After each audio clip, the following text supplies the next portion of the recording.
Hey guys, welcome back to the channel McNallie Money, the new home of power mining analysis. In today's episode, Anthony Power has brought along all of his famous charts and tables for the month of February. We're going to be doing a deep dive analysis and ranking in terms of February production results from all of your favorite publicly traded Bitcoin miners. There's been a lot of action in this sector over the last couple of weeks, a lot to talk about in today's session, but before we do, please take a second, hit the like button, you guys. It's a huge help to myself, the channel, and Anthony. It helps get this content to other people like you who may find value. If you're not already subscribed, McNallie Money, feel free to join. We're almost at 43,000 subscribers. We'd love to have you as part of the community. And finally, you guys, leave a comment in the section below. Let us know what you thought about production results for the month of February, which of these miners outperformed or underperformed the pack, and your outlook for 2024. Now, with that being said, let's get into today's video.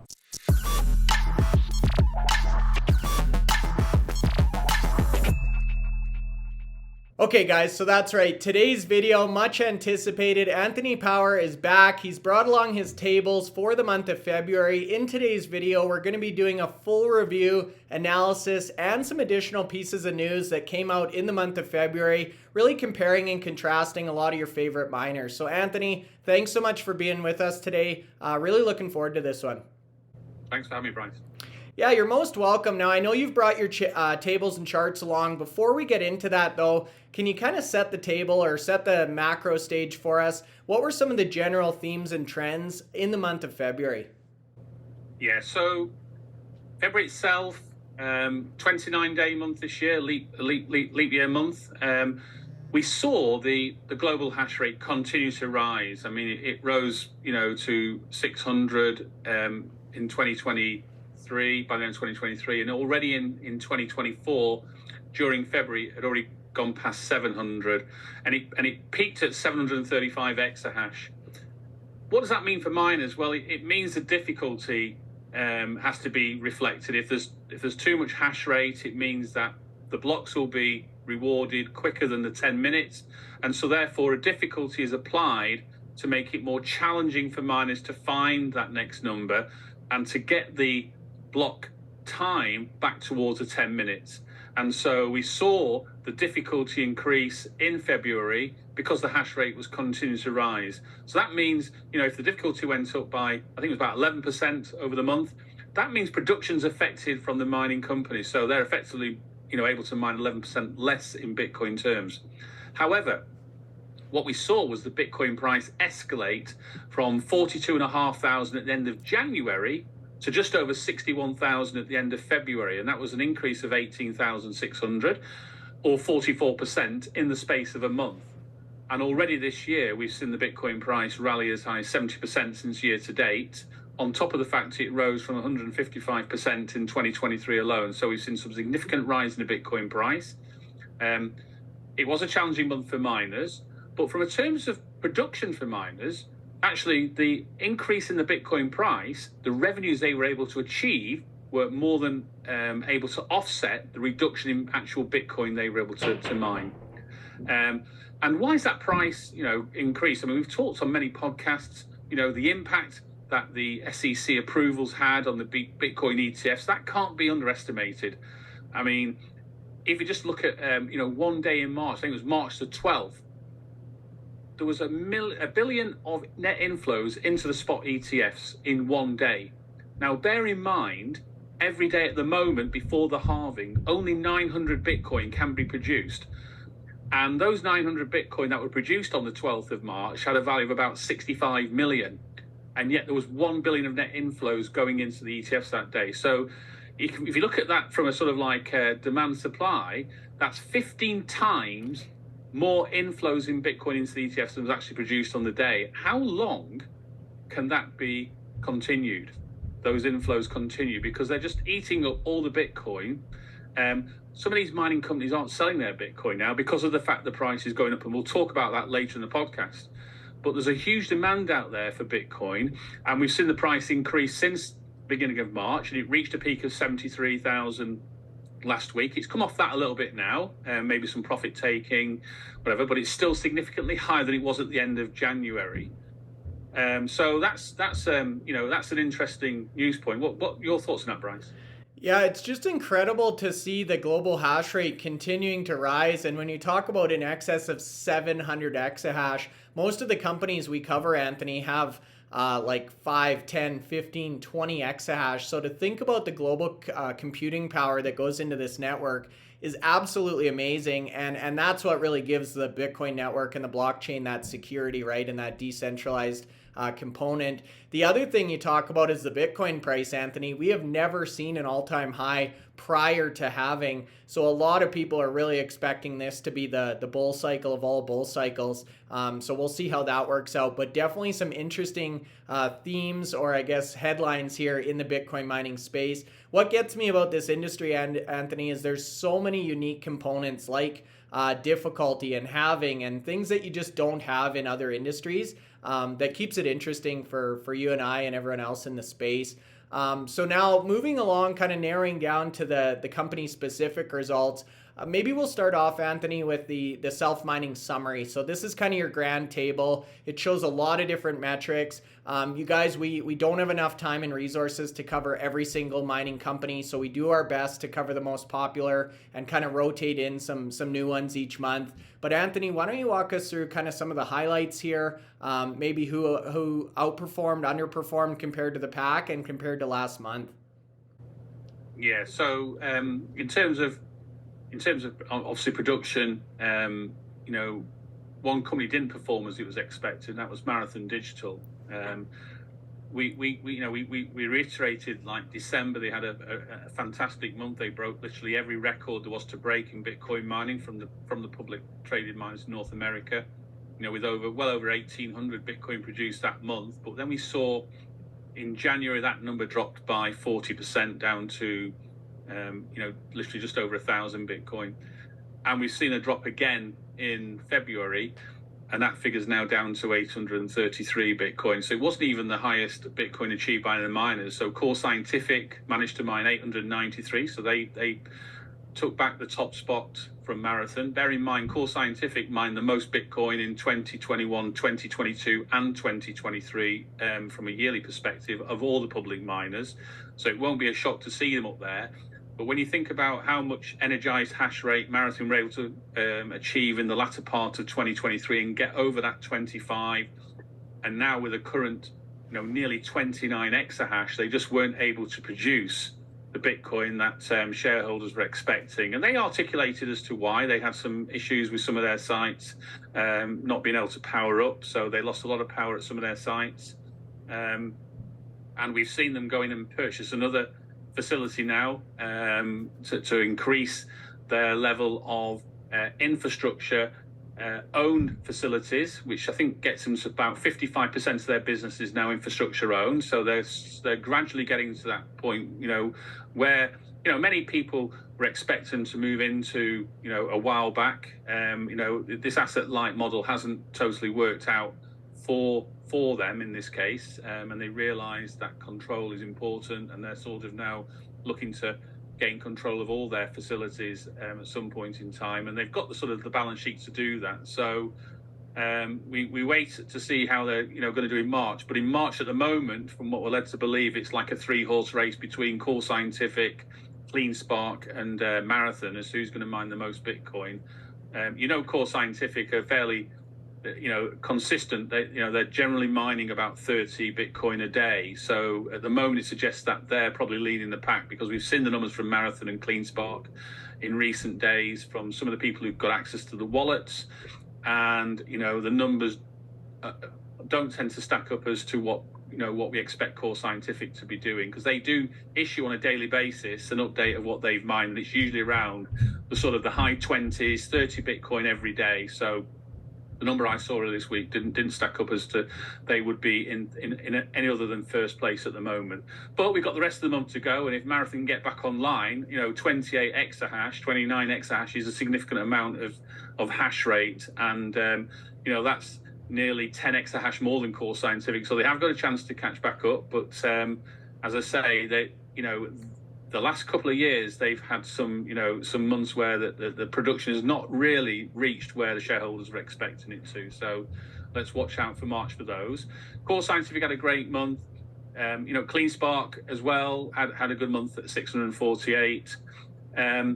Other miners that caught my eye in the month at TeraWulf.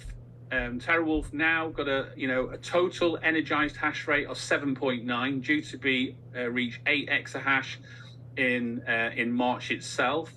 So instead of having a reduction in their daily rate compared to what they did in January, they were 24% higher. So they managed to get a lot of machines energized at the end of January into February, and they've benefited from that. So their average operational hash rate for the month was 7.5 exahash. They mined 364, and that gave them 12.6 Bitcoin per day, as opposed to 10 Bitcoin per day in January. So a nice significant increase there. Most of the miners had less production than they did. CleanSpark had an increase as well in their hash rate. They managed to get to 16 exahash during the month, and they had an average hash rate just under 14 exahash. So there, for the month of March, you'd expect CleanSpark to be operating at 16 exahash for the whole month. So, with TeraWulf at 8 exahash, that'll be interesting to see if CleanSpark can double the amount of Bitcoin mined than TeraWulf in the month of March, because they'll have literally double the amount of hash rate at that particular point. Interestingly, some of the smaller miners did really well this month. So when you look at the likes of SATO Technology, only mined 26 Bitcoin, but when you take into account they've only got literally just over half an exahash of hashing rate, they were able to produce 50 Bitcoin per exahash.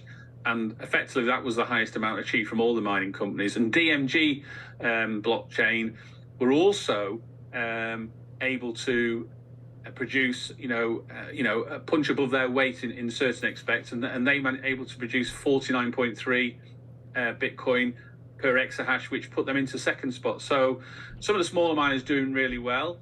You're always going to have the likes of Bitfarms. Hive Digital had a good month. Iris Energy had a good month. So we talk about those miners literally every month there, but it's nice to see some other miners doing really well, and some of the smaller miners, as we get close to this halving, that's the challenge.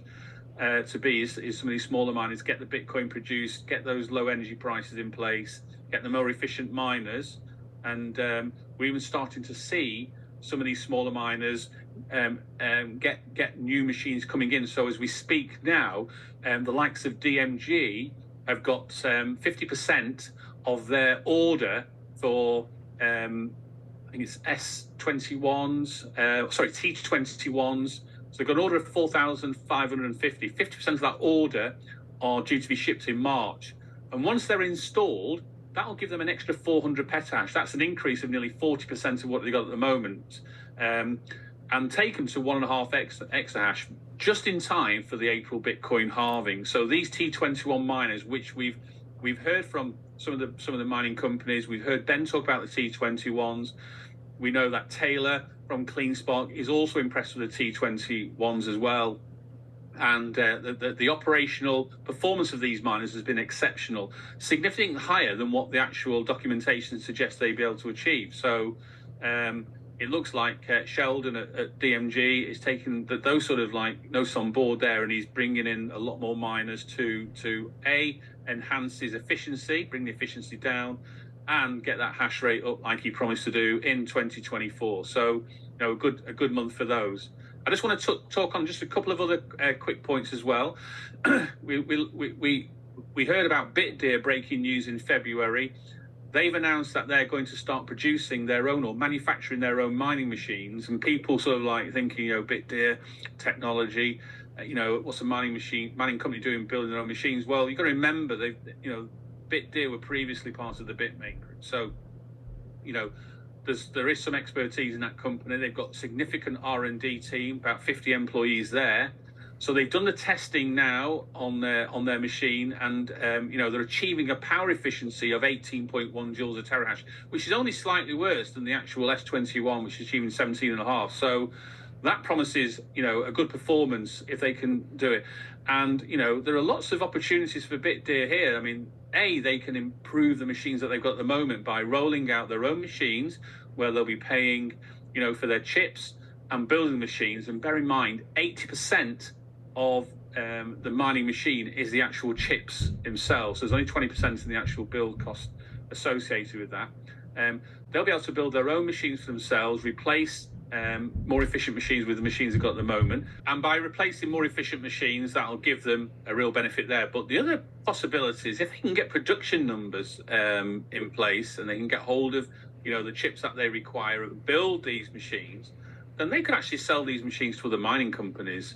And, we're talking about, if you look at the average efficiency rate of mining machines at the moment, they talk about, upwards of 35 joules a terahash.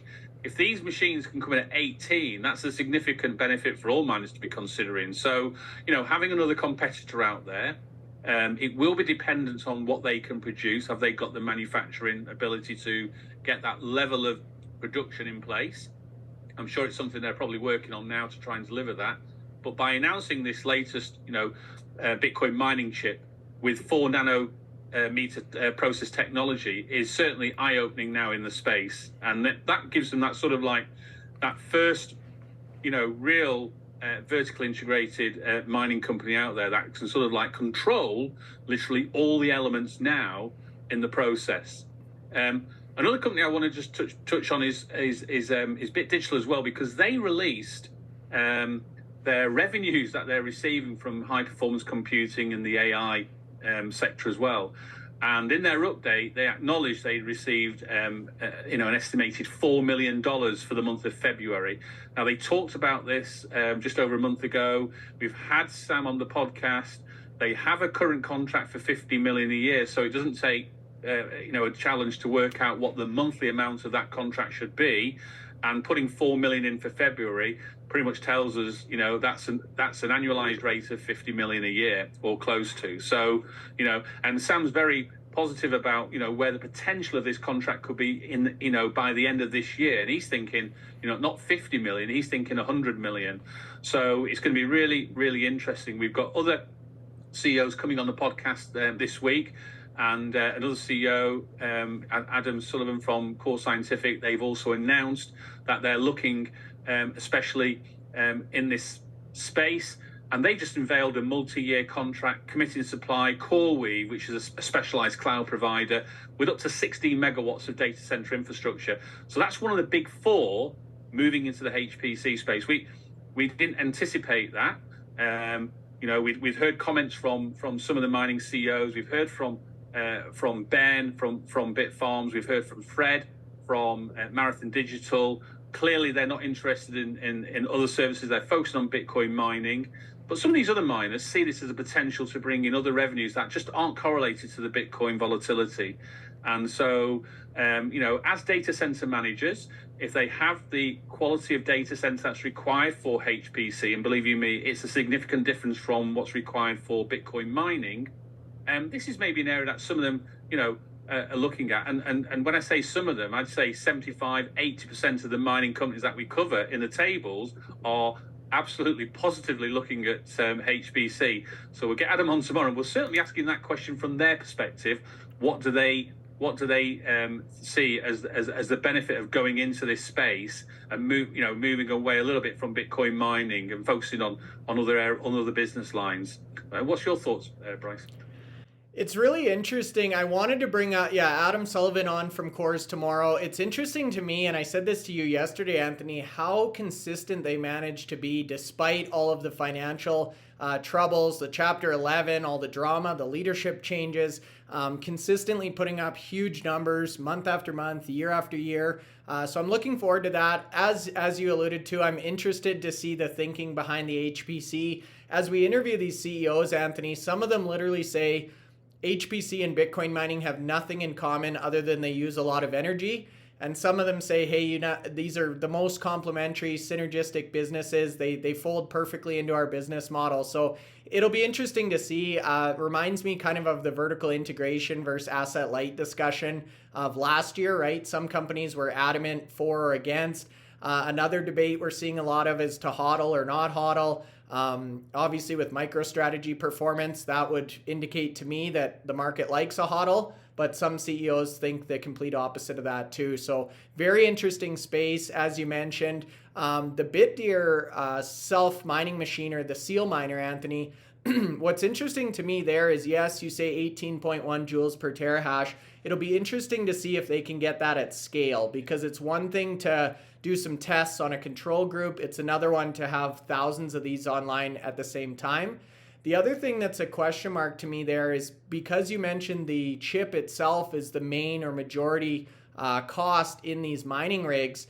If you're spending 80% on the chip, you've only got 20% of kind of wiggle room to improve your margins. So it'll be very exciting, I guess, to see how they price that machine if they do start selling it to competitors as well. But like we say, Anthony, no shortage of news. So next up, that's kind of the big summary, big headlines. Now we wanted to get into some of the ranking tables, because I know a lot of our viewers, Anthony, come here to really compare and contrast their stocks or miners. So first one, Bitcoin mined. You mentioned Marathon as kind of an underperformer, Cores as definitely an overperformer. What are the rest of the companies doing for Bitcoin mined? Yeah, I mean, we see some and we've had Jason Les, the CEO of Riot Platforms, on there. They produced 418 Bitcoin, and that was probably less than many analysts are expecting. But he did articulate well on the podcast as to why some of their production is down there. They've had some issues with some of the machines, and they've already turned around and explained they're going to replace, a significant number of those machines. I mean, I think they've just acquired 31,500 miners, so that's another 6 exahash outside of what they were already previously quoting. They just paid under 100 million for those, and they're all those machines there are destined for the Rockdale facility. And what that will hopefully do is it will replace those mining machines that aren't performing as optimally as they should be, and also take their hash rate at the moment, which is about 12.4 exahash, up to 15.1 exahash. So there are some new machines that are going to increase the hash rate, but the majority of those machines, about 17,000, will be replacing units that are already underperforming.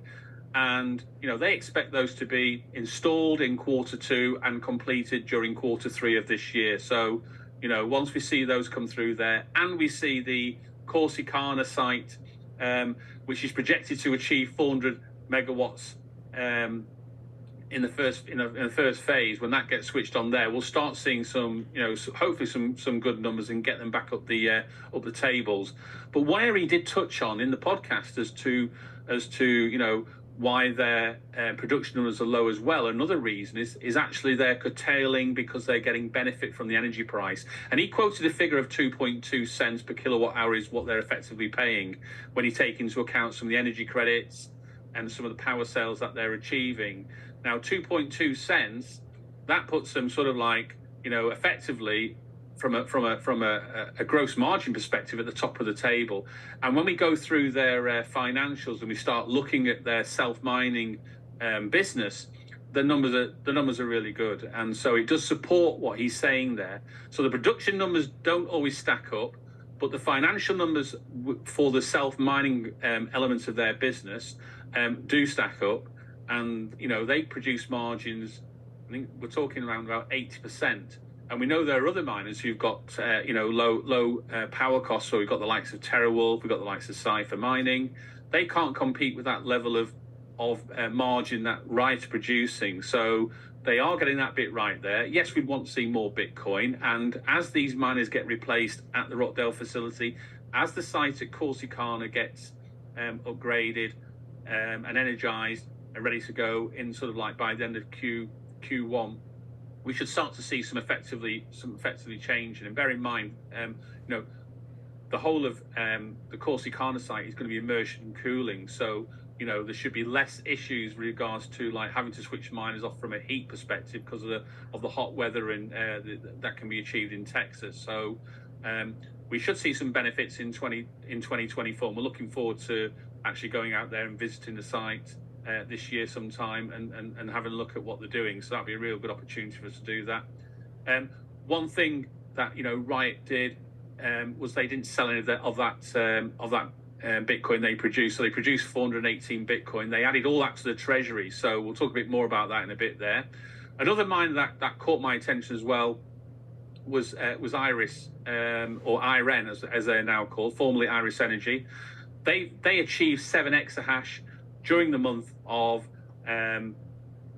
February, and they're on track to achieve 10 exahash by the middle of the year. So, in less than, just over 3 months' time, they'll have another 3 exahash on that facility there, and they're putting their updates out regularly on the Childress site. So, we've seen that the first 20 megawatts being utilized now, and they've got a further 80 megawatts to be utilized very soon over these next few months now. So by the middle of the year, get to 10 exahash. By the end of the year, get to 20 exahash. That's the plan, and they've got orders in place to do that. So they've got fixed orders to get to 11 exahash, and they've got an option of further 9 exahash, which they've paid a significant deposit for to get those miners in. So there is a real, it's not just they're saying something, they're actually doing it as well. They put a big deposit down, and they have facility in place to get enough capital to pay for those. And again, with another miner here, Iron, we've got, on the 14th of February, they announced they're expanding their AI business services, and they've just procured an extra 568 NVIDIA H100 GPUs for another 22 million, and that'll give them a total capacity of 816 GPUs. And they have a customer in place for those now, so they've announced a customer poolside in place for those there. So again, we know the difficulty affected production, but there's still some good strong numbers coming out there. All miners were up in terms of revenues for the month. It was actually good to see HUT starting to show some green shoots as well, and we'll be watching those month by month to see if they can sort of now they've closed the Drumheller site, move those machines to other operating sites and get their numbers up there. But we're starting to see them catch up some of the other miners now in terms of production per exahash. So a decent month. Yeah, decent month indeed. And what I keep thinking, Anthony, as we do these CEO interviews, because of a lot of that growth you've talked about, a lot of them have actually committed to mining more Bitcoin per month at the end of the year than at the start of the year. So it'll be interesting to see a kind of a side-by-side pre-halving versus post-halving once a lot of this growth and additional capacity is brought online. But definitely next month, I think April 20th is the last day I saw projected, Anthony. So almost a month away, the whole industry is going to shake up in a big way. So we'll be excited to see that. Now, Bitcoin mined per exahash. This is my favorite table that you bring. Our good friend Romain at SATO, we had him on last month. We did a big ordinal giveaway. These guys managed to hit 50 Bitcoin per exahash, which is phenomenal. As you said, Anthony, they're operating sub 1 exahash at their facility. So really a strong showing for the small miners. We've heard a lot of contention over the past year. Hey, are the small miners going to be able to perform? Can they make it through halving? Now the tables have changed a lot. We had an all-time high. We've got great revenue, great Bitcoin price. A lot of these small miners are in much better shape than a lot of people had initially thought going into this halving. What was your takeaway? Bitcoin mined per exahash. Yeah, it was a slight surprise. SATO Technology and DMG taking the top 2 slots, because we know that generally Bitfarms and Hive Digital and Iron are usually in those top 3 positions. But if you look at 3rd, 4th, and 5th, you've got those 3 in those slots there. You've got TeraWulf also having a good month, and you've got Soluna Holdings coming in there as well, in that sort of that top half of the group. But actually, if you look at all the way down, really, the percentages now are closing between these miners now. Yes, we've articulated with regards to Riot to, on face value there, production wasn't as high as expected. They've given the reasons for that there. They don't actually, in fairness to Riot, they don't give us an operational hash rate. We've asked for one because that would be, most of these other miners actually give an operational hash rate, and that way it takes away any of the significant curtailment. But Riot have never done that, and they want to be judged on their full hash rate. So if Riot were providing an operational hash rate, they'd be further up the table than they are at the moment. But they want to be judged that way, and that's fair to Jason for articulating that on the podcast. But when you're achieving 2.2 cents for your Bitcoin,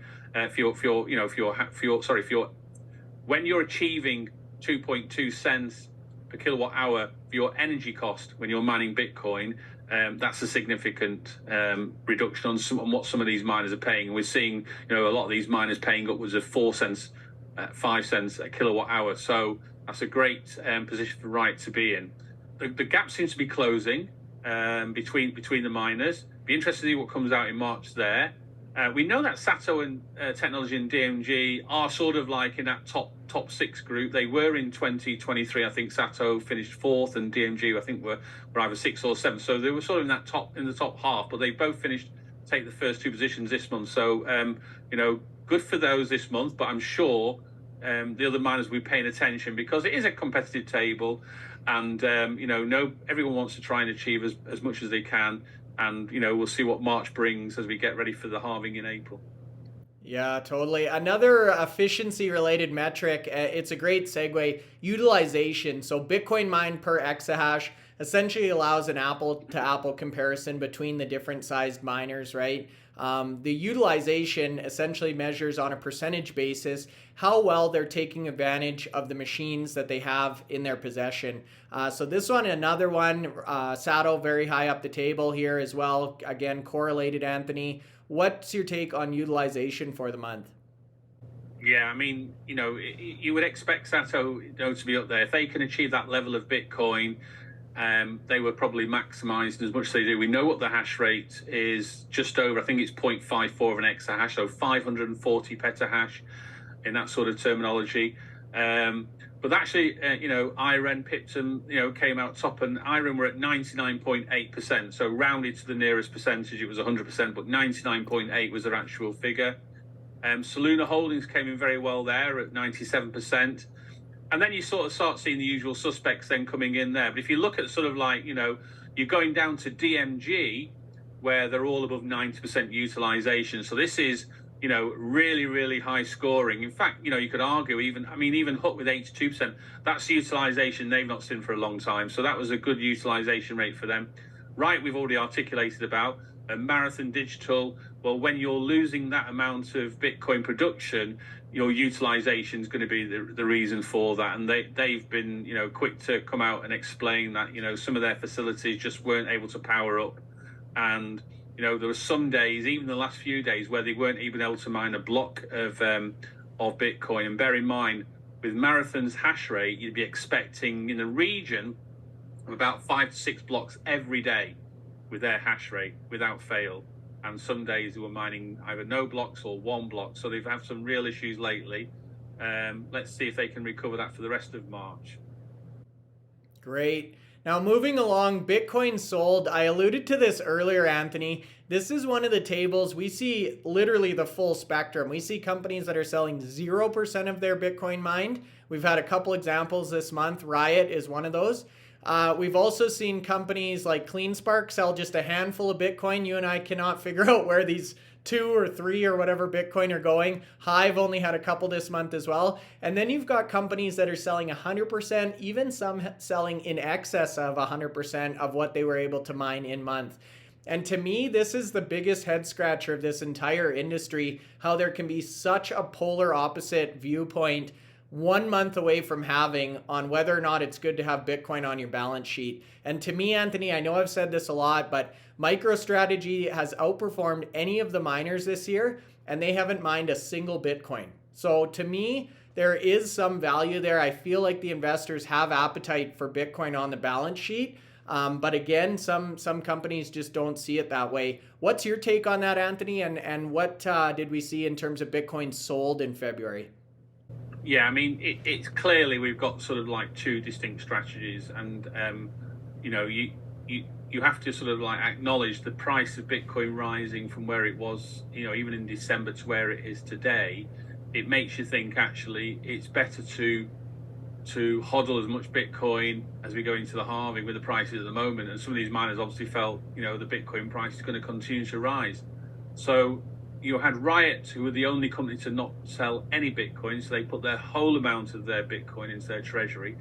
CleanSpark, I believe, sold about 2.8 Bitcoin, and Hive Digital around about 8 Bitcoin themselves. So effectively, they're putting their whole production into the month, and they've articulated that they see the benefit of doing that, as it's grown. And I'll tell you now that if you think about the Bitcoin price at the end of February was just over 61,000. So when you're the likes of Riot and CleanSpark and Hive and Bit Digital and Marathon Digital and SATO Technology, who were able to book that Bitcoin that they didn't sell at the price that it is at the end of the month. If you look at the average price for those miners who sell on a daily basis, the average price that they achieved in February was round about $49,000. So, that's 12,000 less per Bitcoin that they're able to put or as revenues for the month than some of the other miners. So, that's an interesting point to raise. You look at Core Scientific there now. This is a head scratcher for me because Core Scientific have generally sold their Bitcoin each month. They haven't ever determined they've got a HODL in place, but I'm led to believe they may be getting some of their hosted revenues paid in Bitcoin, so that gives them an opportunity to actually sell more Bitcoin than their production for the month suggests. So they actually sold more than they actually produced in February. And we'll probably ask that as a question to Adam tomorrow, just to clarify that. But I think it must be to do with the fact that some of the revenues from hosting, they've got a hosting business that's over 6 exahash. So that's more than some of the miners in this table, just as a hosting business. So if they're getting paid that in Bitcoin, they're able to either hodl or sell that Bitcoin. And then DMG. They've still got a reasonable amount of HODL on their balance sheet. It's certainly increasing. The treasury. I mean, in fact, I think at the end of February it was valued at $28 million. And for a small miner to have that amount in treasury, it will help them going through the halving. But they sold more than their production, and I can only assume that with this big order of T21s, being shipped in March, they've made some payments towards that there, and they're not like going out and using a dilution method to raise capital. So they're just using the Bitcoin at the moment to grow organically that way. And shareholders will probably be pleased, that they're doing that as well, and still maintaining 28 million of Bitcoin on the balance sheet, ready for opportunities should they arise as the halving comes. So, they put themselves into a really strong position. But we've known 5 or 6 of these miners will just sell their Bitcoin every day. They've made no secrets of that. They've explained and articulated why they do it, and it is about growing hash rate for the future, rather than just having to go down and dilute as the only option. So we'll see who comes out the winners there. I mean, obviously when the Bitcoin price dropped from 2021 to 2020, end of 2023, we saw some of these miners who've been selling on a daily basis came out certainly on the winners. Now the price is moving in the other direction. How long will that carry on for?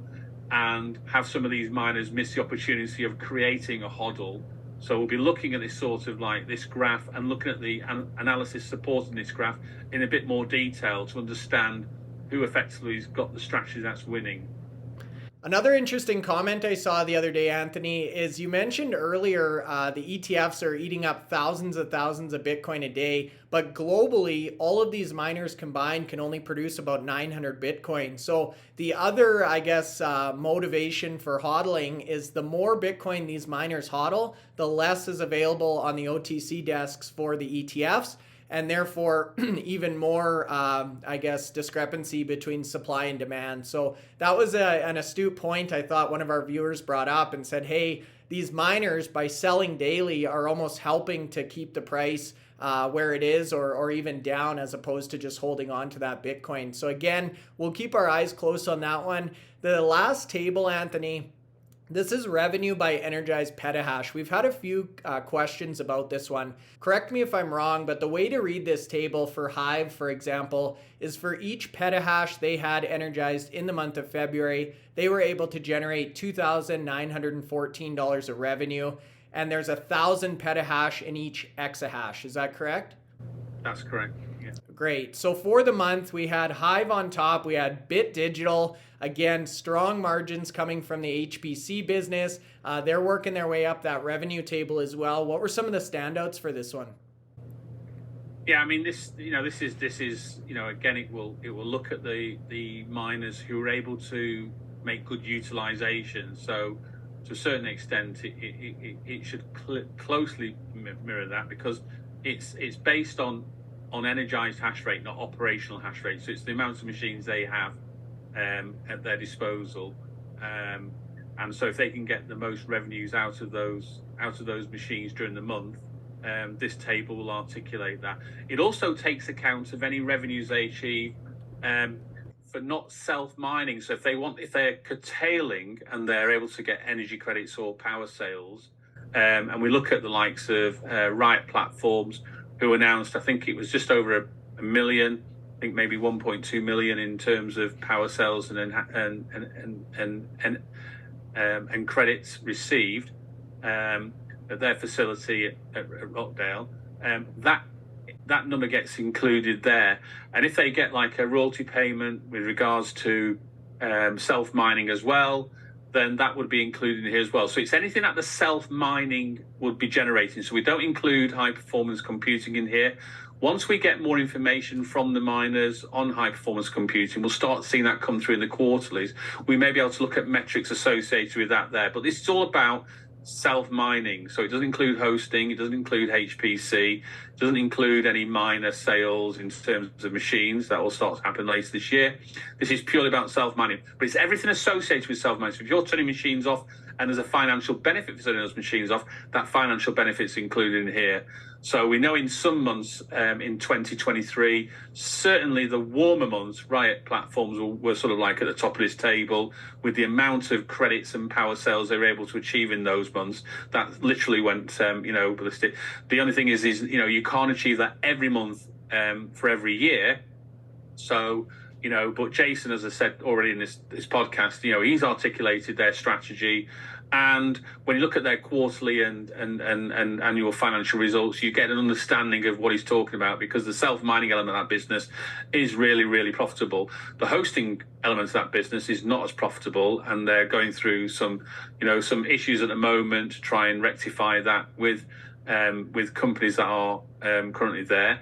But from a self-mining perspective, really profitable business. And we expect when Corsicana comes up, Riot will start motoring through this table and be closer to the other end, because there'll be no excuses then with what they can and what they can't do. They've got a great facility due to go online in literally just over a month's time.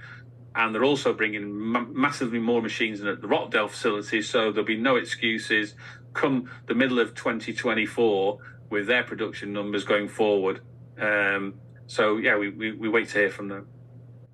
Thanks, Anthony. Yeah, a lot going on this month. As you mentioned, Anthony, we've got some big interviews lined up as well. So just a quick reminder there, Adam Sullivan tomorrow from Core Scientific, and then we've got Bitdeer actually the following week. So that's going to be exciting as well. That's their first interview on the platform. And then we're working on a few additional ones right now as well, Anthony. So we'll make sure to publish those as they come out. I'll kick it back to you for any closing thoughts. Great summary today. A lot of action in the space and a lot of excitement next month, having, as we say, only about 32 days away now.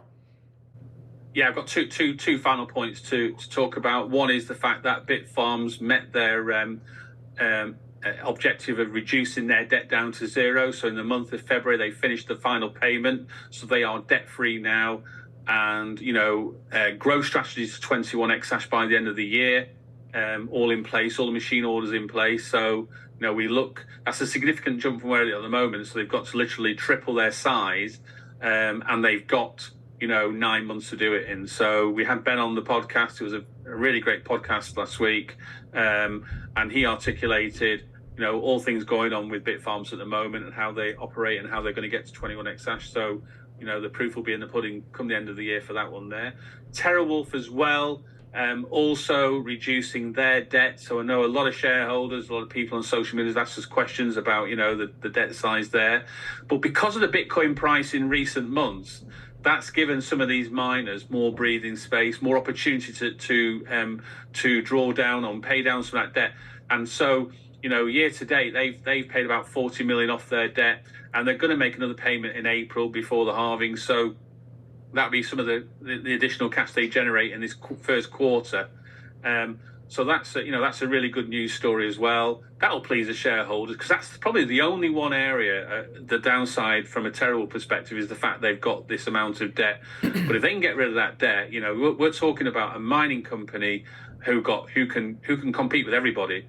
They've got a nuclear energy price of 2 cents a kilowatt hour, which they're about to expand into. So, they're going to grow that size at the Nautilus site there.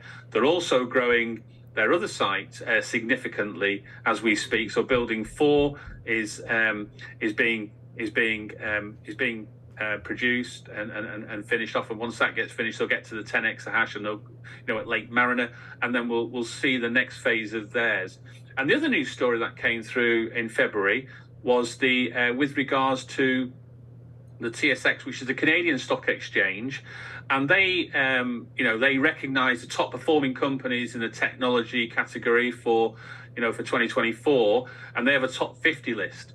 And 3 of the miners who we look at in these tables were in that top 50, and so Hive Digital finished in first place, DMG Blockchain was second, and SATO Technology were also in the top 50 as well. So, recognition to those 3 companies who are seen, from the Canadian Stock Exchange, from the TSX Venture 50 exchange there, that they're doing good work in this sector. So, something positive to end on there as well. It sure is, yeah, and that's our mission, you guys, is bringing you great Bitcoin mining companies and information regardless of the size, whether big or small, and that's exactly what we're seeing here. So, Anthony, great analysis. We're looking forward to the next one. A lot going on this month with interviews. You guys, if you have questions for the CEOs, feel free to leave them in the comment section below. In addition, let us know your thoughts on today's discussion. If you're still here at this point, hopefully you found some value, so hit the like button. It's a big help to myself, channel, and Anthony. And if you're not already subscribed, McNallie Money, feel free to join. We're almost at 43,000 subscribers now, Anthony. We'd love to have you as part of the community, and thanks so much for watching. That's it for today. Anthony, we'll see you tomorrow, and thanks again.